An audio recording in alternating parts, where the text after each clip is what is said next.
Hello and welcome to the Ty Show for April 24th. As we just did our draft recap, now we will go into the Smackdown recap because I kind of wanted to separate them today. First time I'm trying this out, but I feel like Smackdown, the draft was a big video and I didn't want it too long, so we're going to separate it here. I'm going to bring out some of the news that I saw today first from the NFL. That way it clarifies that I missed um, Dak Prescott's brother, Jace Prescott, I think is his name. Maybe we just confirm that real quick.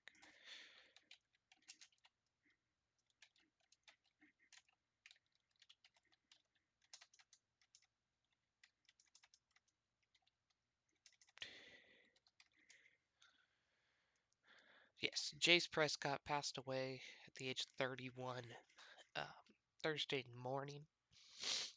So, condolences to the Prescott family. And, yeah, I feel bad for them. And also, Jadon Haselwood, OU's sophomore receiver now, would have been freshman last year. I guess was working out at his house and he hurt his knee. And he'll have some, he tore his ACL. They haven't had an MRI yet, but it looks like he tore his ACL. So we'll see if he's healthy before the season starts. But that's all the other news of the NFL draft. Forgot to say in the draft video, so let's head into that SmackDown review, which we had a pretty good episode of SmackDown today. The show started out with a short video package featuring Triple H's biggest moments. The New Day kicked it off in the Performance Center with a celebration. Kofi put over Big E as the reason they are 8-time tag champs. Big E ribbed Keist a little bit about Tom Brady moving to the Tampa Bay. Then Grand Metalik and Lindsay Dorado came out and congratulate them on their win before challenging them to a title match. Before the New Day could answer, Miz and Morrison came out to complain about losing the tag titles in a single match. Before long, the Forgotten Sons marched down to the ring to declare their intentions to win the belts. They started a brawl, and the former tag team champions bailed when Lucha House Party and the New Day were beaten down by the newcomers. It was a good segment. Looks like they're going to try to push Lucha House Party, which I don't know how I feel about this. The New Day are great on the bikes. Mrs. Morrison are great heels. So it kind of works in this segment. The Forgotten Sons, for most character I've seen is they bring up that they used to be in the military. We never got this in the NXT, if I remember right. Um, it gives them a little character, and almost you want to root for them at that point. And they destroyed the New Day.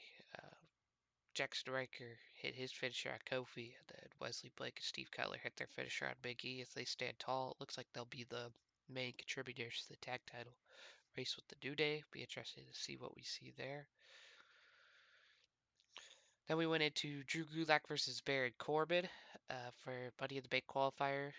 Baron Corbin showed off his power right away by throwing Drew Gulak over the top rope. The former Cruiserweight champion got right back on the ring, and Corbin took him down with a waistlock. The King also put his striking abilities on display as Michael Cole put him over as a former Golden Gloves champion before his day as a wrestler. Gulak made a comeback and drove his opponent over the announcer's table with a drop kick as we went to commercial. We returned right as Corbin put him down with a clothesline for a near fall. Nakamura and Cesaro attacked Daniel Bryan at ringside, which caused Gulak to become distracted. Corbin took advantage of the situation and hit the end of the days for the win. Good decision, I would say, to put Corbin into the match. Corbin's the biggest heel on SmackDown right now, unless you count Bray. So it makes sense that he gets the Money in the Bank match. He won't win it because of his failed one, 3 years ago now against Jinder Mahal, which is just sad. But it looks like Nakamura and Cesaro are kind of teaming up with Corbin, and I don't know how I feel about that. It kind of feels like Corbin sucks everyone into the mid-card vortex that he's in. We've seen this forever, but I mean, we get storyline. I think they announced later on in the night we get Daniel Bryan versus Corbin next week, so that should be an okay match, and we'll see how that works out. Then we go into Sheamus versus NXT talent Daniel Vidot, another squash match for Sheamus. NXT Daniel Vidot made his SmackDown debut this week as he was destined to lose against Sheamus. Celtic Warrior was intense for the moment the bell rang. He beat down Vidot with a series of brutal strikes while yelling about how he will be disrespected. He hit the bro kick for a quick and easy win. That's all you have to say about this match. I think he's still mad at Michael Cole for talking about Jeff Hardy as he walked by. He kind of stared him down and then grabbed the headphones off of Michael Cole's head and snapped him in half. Um, then we went into the Miz and Morrison versus the Lucha House Party after uh, after the Jeff Hardy segment again, episode 3, where they looked at the WrestleMania return. We went into Miz Morrison versus the Lucha House Party. After a strange confunction between Cole and Sheamus, the tag team match got started. The Miz and Dorado kicked things off with a basic lockup before going right into a fast-paced exchange. A boot to the face puts the A-lister in control. The former champions continued to dominate, but Dorado kept kicking out whenever they went for the pin. The King of the Ropes came in hot off the tag and took the Miz down with a flurry of high flying moves. The A-lister blocked a moonsault with the knees. Metalik still got the win with a roll up. I feel like this is fine if you're gonna book the Lucha House Party to be a threat in the tag team division, and I think that with the Hacker story last week where we got that somebody was going to break up, it looks like it's going to be Bailey and Sasha, as we see later in the night, and Miz and Morrison, because they're really booking Miz as the weak one, as Morrison retained the titles, but Miz couldn't. And then here, against Lucha House Party, Miz gets pinned, and I feel like Morrison's going to finally just be too tired of it and end up leaving. Lacey Evans versus Sasha Banks was next. Banks and Evans have been feuding on and off for points for the months, so they stopped wasting time turning this into a physical fight. The Boss controlled most of the first few minutes. The sassy Southern Belle made a comeback. The few boots to the face and a running knee. Damage done by Banks prevented her from hitting a pendulum dropkick. It allowed the Boss to hit a meteora from the top rope for a near fall. Evans took things up a new level by slamming Banks' head into the ring post several times, thanks to an accidental distraction from Bailey. Evans was able to kick out of a pin that hit the women's right for the win. Tamina then kicked Bailey with the kick after the match was over. It's fine. Of course, they're trying to book the Bailey versus Sasha breakup, so um, she hits her with the women's right. Bailey puts her foot on the rope, and then Sasha hits the pin, but Bailey was rolling out of the ring, and the refs telling her she couldn't be in the ring. She had her Lacey for like 6. Lacey kicks out before the refs gets back. Sasha gets mad, goes over like, stay out of this to Bailey. She turns around right into a women's right from Lacey. So, I mean, Lacey Evans should do okay in the match. She won't win it. I think Asuka's now the favorite for sure to win the Money in the Bank. But a good segment to continue their storyline a little bit. And then we had the women's tag team title. Well, we had a recap of Bray Wyatt and Braun Strowman going through the history of the two, going back to the days of Braun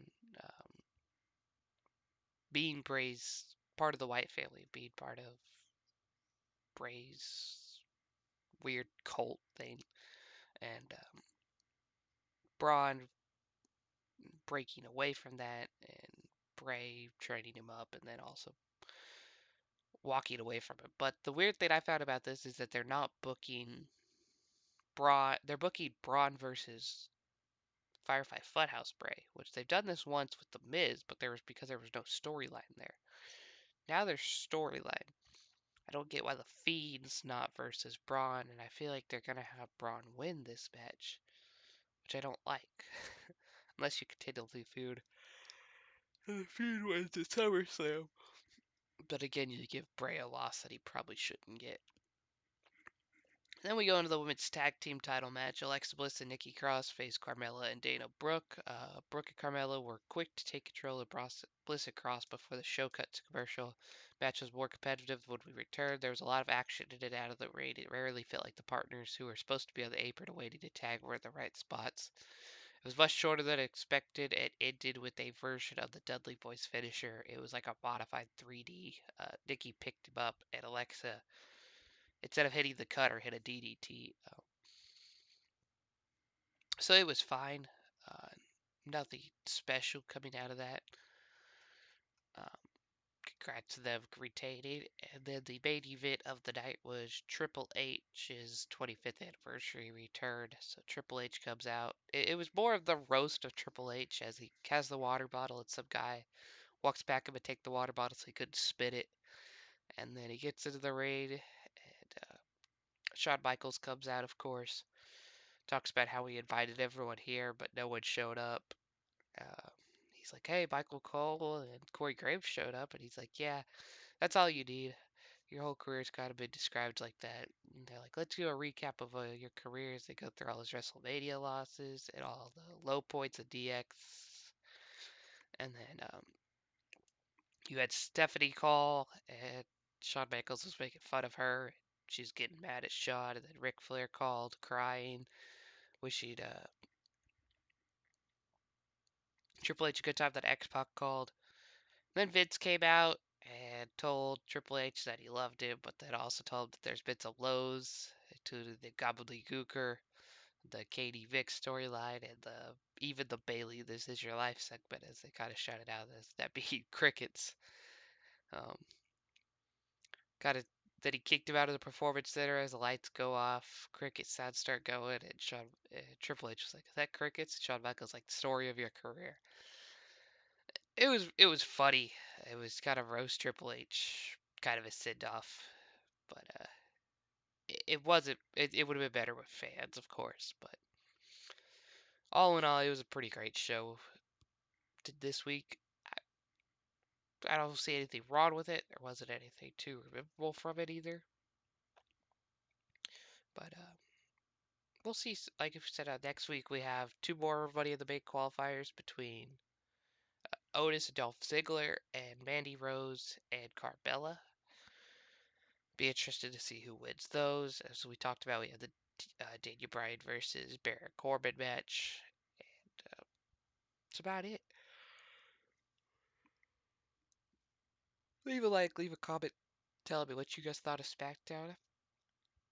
And I will see you all tomorrow with my draft, the end of draft review, 4 through 7. So, peace.